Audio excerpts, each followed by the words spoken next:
ಒಡಿಶಾ ಮುಳುಗಿದ ಹಡಗಿನ 22 ಸಿಬ್ಬಂದಿಗಾಗಿ ತೀವ್ರಗೊಂಡ ಶೋಧ.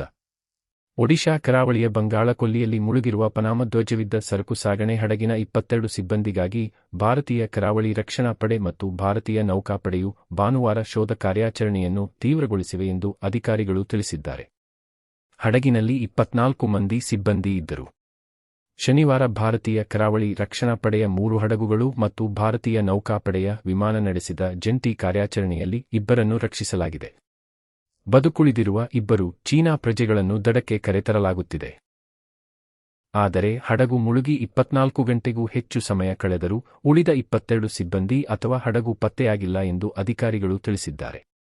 ಸಮುದ್ರದಲ್ಲಿ ಅಪಘಾತಕ್ಕೀಡಾದ ಎನ್ವಿ ಓಷನ್ ವಿನ್ನರ್ ಹಡಗು ಒಡಿಶಾದ ಪಾರಾದೀಪ್ ಬಂದರಿನಿಂದ ಚೀನಾಕ್ಕೆ ಅದಿರು ಸಾಗಿಸುತ್ತಿತ್ತು.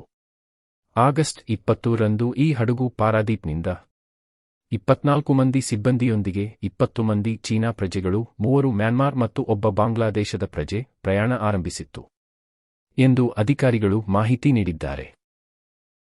P-8I ವಿಮಾನ ಬಳಸಿ ನಿರಂತರ ಕಾರ್ಯಾಚರಣೆ ನಡೆಸಲಾಗುತ್ತಿದ್ದು, ಹಡಗು ಮುಳುಗಿರಬಹುದಾದ ಸ್ಥಳದಲ್ಲಿ 2 ಲೈಫ್ ರಾಫ್ಟ್ಗಳು ಮತ್ತು ತೈಲದ ಪದರ ಕಂಡುಬಂದಿದೆ ಎಂದು ಭಾರತೀಯ ನೌಕಾಪಡೆಯ ಅಂಡಮಾನ್ ಮತ್ತು ನಿಕೋಬಾರ್ ಕಮಾಂಡ್ ಪ್ರಕಟಣೆಯಲ್ಲಿ ತಿಳಿಸಿದೆ. ಮುಖ್ಯಮಂತ್ರಿ ಡಿ.ಕೆ. ಶಿವಕುಮಾರ್ ಅವರ ನಿವಾಸಕ್ಕೆ ಗೌತಮ್ ಅದಾನಿ ಭೇಟಿ. ಬೆಂಗಳೂರಿನ ಸದಾಶಿವನಗರದಲ್ಲಿರುವ ಮುಖ್ಯಮಂತ್ರಿ ಡಿ.ಕೆ. ಶಿವಕುಮಾರ್ ಅವರ ನಿವಾಸಕ್ಕೆ ಭಾನುವಾರ ಭೇಟಿ ನೀಡಿದ್ದ ಉದ್ಯಮಿ ಗೌತಮ್ ಅದಾನಿ ಕೆಲಹೊತ್ತು ಸಮಾಲೋಚನೆ ನಡೆಸಿದರು. ಇದಕ್ಕೂ ಮೊದಲು ಅದಾನಿ ಅವರು ಆರ್ಟ್ ಆಫ್ ಲಿವಿಂಗ್ಗೆ ಭೇಟಿ ನೀಡಿದ್ದರು. ಈ ಕುರಿತು ಪ್ರತಿಕ್ರಿಯಿಸಿದ ಶಿವಕುಮಾರ್, ಇದೊಂದು ಸೌಜನ್ಯದ ಭೇಟಿಯಷ್ಟೇ ಎಂದಿದ್ದಾರೆ. ಶಿವಕುಮಾರ್ ಜೊತೆ ಸುಮಾರು 20 ನಿಮಿಷ ಚರ್ಚೆ ನಡೆಸಿದ ಸಂದರ್ಭದಲ್ಲಿ ರಾಜ್ಯದಲ್ಲಿ ಬಂಡವಾಳ ಹೂಡಿಕೆ ಬಗ್ಗೆ ಗೌತಮ್ ಅದಾನಿ ಚರ್ಚೆ ನಡೆಸಿದ್ದಾರೆ. ಬೆಂಗಳೂರಿನ ಉದ್ದೇಶಿತ ಸುರಂಗ ಮಾರ್ಗ ಯೋಜನೆ ಬಗ್ಗೆಯೂ ಸಮಾಲೋಚನೆ ನಡೆದಿದೆ ಎನ್ನಲಾಗಿದೆ. ಉಪ ಮುಖ್ಯಮಂತ್ರಿಯಾಗಿದ್ದಾಗ ಶಿವಕುಮಾರ್ ಅವರು ಹೆಬ್ಬಾಳದಿಂದ ಸೆಂಟ್ರಲ್ ಸಿಲ್ಕ್ ಬೋರ್ಡ್ವರೆಗಿನ 16.75 ಕಿಲೋಮೀಟರ್ ಉದ್ದದ ಉತ್ತರ ದಕ್ಷಿಣ ಸುರಂಗ ರಸ್ತೆ ಯೋಜನೆಯನ್ನು ರೂಪಿಸಿದ್ದರು. ಈ ಯೋಜನೆಗೆ ಅಂದಾಜು ರೂಪಾಯಿ 17,698 ಕೋಟಿ ವೆಚ್ಚಕ್ಕೆ ಸರ್ಕಾರ ಅನುಮೋದನೆ ನೀಡಿದೆ. ಆದರೆ ಟೆಂಡರ್ನಲ್ಲಿ ಇದಕ್ಕೂ ಮೀರಿದ ಬಿಡ್ ದಾಖಲಾಗಿದೆ. ಅತ್ಯಂತ ಕಡಿಮೆ ಬಿಡ್ ಸಲ್ಲಿಸಿರುವ ಅದಾನಿ ಎಂಟರ್ಪ್ರೈಸಸ್ ರೂಪಾಯಿ 22,267 ಕೋಟಿ ನಮೂದಿಸಿದೆ. ಈ ಸಂಬಂಧ ಚರ್ಚೆ ನಡೆದಿರುವ ಸಾಧ್ಯತೆ ಇದೆ ಎಂದು ಹೇಳಲಾಗುತ್ತಿದೆ. ಅದಾನಿ ಸಮೂಹದ ಒಡೆತನದಲ್ಲಿರುವ ಎಸಿಸಿ ಲಿಮಿಟೆಡ್ ಕಲಬುರಗಿ ಜಿಲ್ಲೆಯ ಚಿತ್ತಾಪುರದಲ್ಲಿ ಸಿಮೆಂಟ್ ಉತ್ಪಾದನೆಗೆ ಬಳಸುವ ಸುಣ್ಣದ ಕಲ್ಲಿನ ಗಣಿಯನ್ನು ಹೊಂದಿತ್ತು. ಗಣಿಗಾರಿಕೆಯ ಬಾಬ್ತು ಸುಮಾರು ರೂಪಾಯಿ 850.21 ಕೋಟಿ ರಾಯಧನವನ್ನು ಕರ್ನಾಟಕ ಸರ್ಕಾರಕ್ಕೆ ಈ ಕಂಪನಿ ಪಾವತಿಸಬೇಕಾಗಿದೆ. ಎಸಿಸಿ ಲಿಮಿಟೆಡ್ ಅನ್ನು ಅದಾನಿ ಸಮೂಹ ವಶಕ್ಕೆ ಪಡೆದಾಗ ಈ ಮೊತ್ತವು ರೂಪಾಯಿ 837 ಕೋಟಿಯಷ್ಟಿತ್ತು.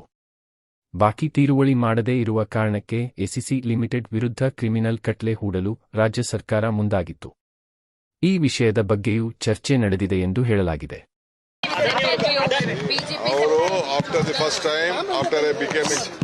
ನಾನು ಚೀಫ್ ಮಿನಿಸ್ಟರ್ ಆದ್ಮೇಲೆ ಮೊದಲನೇ ಬಾರಿಗೆ ಅವ್ರಿಗೆ ಬಂದು ಇಲ್ಲಿ ಭೇಟಿ ಮಾಡಬೇಕು. ಇಲ್ಲಿ ಬೇಕಾದಷ್ಟು ಅವರೆಲ್ಲ ವೃತ್ತಿ ಮಾಡ್ತಾ ಇದ್ದಾರೆ. ಸೌಜನ್ಯಕ್ಕೆ ಅವ್ರು ಬಂದಿದ್ರು, ಭೇಟಿ ಮಾಡಿದ್ರು. ಅಧಿವೇಶನದಲ್ಲಿ ವಿಪಕ್ಷ ಸದಸ್ಯರ ಗೂಂಡಾಗಿರಿ, ಮುಖ್ಯಮಂತ್ರಿ ಆರೋಪ. ವಿಧಾನಮಂಡಲ ಅಧಿವೇಶನದಲ್ಲಿ ವಿರೋಧ ಪಕ್ಷಗಳ ಸದಸ್ಯರು ಗೂಂಡಾಗಿರಿ ಮಾಡುತ್ತಿದ್ದಾರೆ ಎಂದು ಮುಖ್ಯಮಂತ್ರಿ ಡಿ.ಕೆ. ಶಿವಕುಮಾರ್ ಆರೋಪಿಸಿದರು. ಸುದ್ದಿಗಾರರ ಜೊತೆ ಭಾನುವಾರ ಮಾತನಾಡಿದ ಅವರು, ಕಾಂಗ್ರೆಸ್ ಎದುರಿಸಲು ವಿರೋಧ ಪಕ್ಷಗಳಿಗೆ ಶಕ್ತಿಯಿಲ್ಲದ ಕಾರಣ ಸದನದಲ್ಲಿ ಕಾರ್ಯಕಲಾಪಗಳಿಗೆ ಅಡ್ಡಿ ಉಂಟು ಮಾಡುತ್ತಿದ್ದಾರೆ. ಒಂದು ನೋಟಿಸ್ ಕೂಡ ಕೊಡದೆ ಅಧಿವೇಶನದ ಕಾರ್ಯಕಲಾಪಗಳನ್ನು ಹಾಳು ಮಾಡುತ್ತಿದ್ದಾರೆ ಎಂದು ಹೇಳಿದರು. ಕಾನೂನು, ಈ ಕರ್ನಾಟಕ ಈ ಭೂಮಿಯ ಕಾನೂನು, ಆ ಕಾನೂನು ಚೌಕಟ್ಟನ್ನು ಏನು ಬೇಕಾದ್ರೂ ಮಾಡಿ.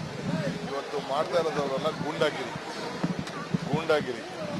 ಒಂದು ನೋಟಿಸು ಕೊಡದೆ ಏನು ಕೊಡದೆ ಕಾನೂನನ್ನು ಅಸೆಂಬ್ಲಿನ ಹಾಳು ಮಾಡ್ತಾ ಇದ್ದಾರೆ. ಜನರು ಅವ್ರಿಗೇನು ಬೇಕಾದ್ರೂ ಕೇಳೋದು ತಪ್ಪಿಲ್ಲ, ಧರಣಿ ಮಾಡೋದು ತಪ್ಪಿಲ್ಲ, ಹೋರಾಟ ಮಾಡೋದು ತಪ್ಪಿಲ್ಲ. ಆದರೆ ನಾನೊಂದು ಸುಮ್ಮನೆ ನೋಟಿಸ್ ಕೊಟ್ಬಿಟ್ಟು ಚರ್ಚೆ ಮಾಡ್ರಪ್ಪ, ಯಾಕೆ ರಾಜೀನಾಮೆ ಕೊಡಬೇಕು ಅಂತ ಕೇಳಿ ಅಂತ ನಾನು ಹೇಳ್ತಾ ಇದ್ದೀನಿ.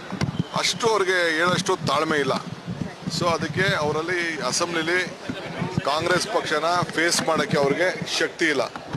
ಅವರೇ ಹೇಳಲಿ, ಇಲ್ಲಿವರೆಗೂ ಯಾವ್ಯಾವ ಮಂತ್ರಿಗಳ ಮೇಲೆ ಕೇಸಿದೆ, ಎಷ್ಟು ಜನ ಮೇಲೆ ಕೇಸಿದೆ, ಕೇಂದ್ರ ಮಂತ್ರಿಗಳ ಮೇಲೆ ಎಷ್ಟು ಕೇಸಿದೆ, ಮುಖ್ಯಮಂತ್ರಿಗಳ ಮೇಲೆ ಕೇಸಿದೆ, ಅವೆಲ್ಲ ನೀವು ಕೂಡ ಮಾಧ್ಯಮದವರು ಈಚೆ ತಂದು ಬಿಡಬೇಕು. ಮತದಾರರ ಕರಡು ಪಟ್ಟಿ ಇಂದು ಪ್ರಕಟ. ವಿಶೇಷ ಸಮಗ್ರ ಪರಿಷ್ಕರಣೆ ಎಸ್ಐಆರ್ ಭಾಗವಾಗಿ ರಾಜ್ಯದ ಕರಡು ಮತದಾರರ ಪಟ್ಟಿಯು ಆಗಸ್ಟ್ 24ರ ಸೋಮವಾರ ಪ್ರಕಟವಾಗಲಿದೆ. ರಾಜ್ಯದ ಒಟ್ಟು 5.54 ಕೋಟಿ ಮತದಾರರ ಪೈಕಿ 4.46 ಕೋಟಿ ಮತದಾರರ ಹೆಸರಷ್ಟೇ ಕರಡು ಮತದಾರರ ಪಟ್ಟಿಯಲ್ಲಿ ಇರಲಿದೆ ಎಂದು ರಾಜ್ಯ ಮುಖ್ಯ ಚುನಾವಣಾಧಿಕಾರಿ ಕಚೇರಿ ಮೂಲಗಳು ತಿಳಿಸಿವೆ. ಎಸ್ಐಆರ್ ಭಾಗವಾಗಿ ರಾಜ್ಯದ ಎಲ್ಲಾ ಮತದಾರರ ವಿವರ, ಪೌರತ್ವವನ್ನು ಪರಿಶೀಲನೆಗೆ ಒಳಪಡಿಸಲಾಗಿತ್ತು. ಮೊದಲ ಹಂತದಲ್ಲಿ ಮತದಾರರಿಗೆ ಗಣತಿ ನಮೂನೆಗಳನ್ನು ವಿತರಿಸಲಾಗಿತ್ತು. 2026ರ ಮತದಾರರ ವಿವರ ಮತ್ತು 2002ರ ಮತದಾರರ ವಿವರಗಳನ್ನು ಭರ್ತಿ ಮಾಡಿ ಮತದಾರರು ಸಲ್ಲಿಸಬೇಕಿತ್ತು. ಈ ಹಂತದಲ್ಲಿಯೇ 1.08 ಕೋಟಿ ಮತದಾರರ ಕರಡು ಮತದಾರರ ಪಟ್ಟಿಯಿಂದ ಹೊರಗೆ ಉಳಿದಿದ್ದಾರೆ. ಮತಗಟ್ಟೆ ಅಧಿಕಾರಿಗಳು ಬಿಎಲ್ಒ ಮನೆಗೆ ಭೇಟಿ ನೀಡಿದಾಗ ಪತ್ತೆಯಾಗಿಲ್ಲ ಎಂದು 15.17 ಲಕ್ಷ ಸ್ಥಳಾಂತರ ಎಂದು 65.45 ಲಕ್ಷ ಮೃತ ಎಂದು 16.39 ಲಕ್ಷ ಒಂದಕ್ಕಿಂತ ಹೆಚ್ಚು ಕಡೆ ನೋಂದಣಿ ಎಂದು 7.09 ಲಕ್ಷ ಹಾಗೂ ಗಣತಿ ನಮೂನೆಗೆ ಸಹಿ ಮಾಡಿಲ್ಲ ಎಂದು 3.83 ಲಕ್ಷ ಮತದಾರರನ್ನು ವರ್ಗೀಕರಿಸಲಾಗಿತ್ತು. ಈ ಮತದಾರರ ಗಣತಿ ನಮೂನೆ ಸಲ್ಲಿಕೆಯಾಗದೇ ಇರುವ ಕಾರಣಕ್ಕೆ ಇವರ ಹೆಸರು ಕರಡು ಮತದಾರರ ಪಟ್ಟಿಯಲ್ಲಿ ಇರುವುದಿಲ್ಲ. ಈ ಮತದಾರರು ಹೊಸದಾಗಿ ನೋಂದಣಿ ಮಾಡಿಸಲು ಅರ್ಜಿ ಸಂಖ್ಯೆ 6 ಅನ್ನು ಅಗತ್ಯ ದಾಖಲೆಗಳೊಂದಿಗೆ ಸಲ್ಲಿಸಬೇಕಿದೆ. ಮತಗಟ್ಟೆ ಅಧಿಕಾರಿಗಳ ಪರಿಶೀಲನೆಯ ನಂತರ ಆ ಮತದಾರರ ಪೌರತ್ವ ದೃಢಪಟ್ಟರಷ್ಟೇ ಅವರ ಹೆಸರನ್ನು ಅಂತಿಮ ಮತದಾರರ ಪಟ್ಟಿಗೆ ಸೇರಿಸಲಾಗುತ್ತದೆ. 17 ಲಕ್ಷಕ್ಕೂ ಹೆಚ್ಚು ಮತದಾರರು ಅರ್ಜಿಗಳನ್ನು ಈಗಾಗಲೇ ಸಲ್ಲಿಸಿದ್ದಾರೆ.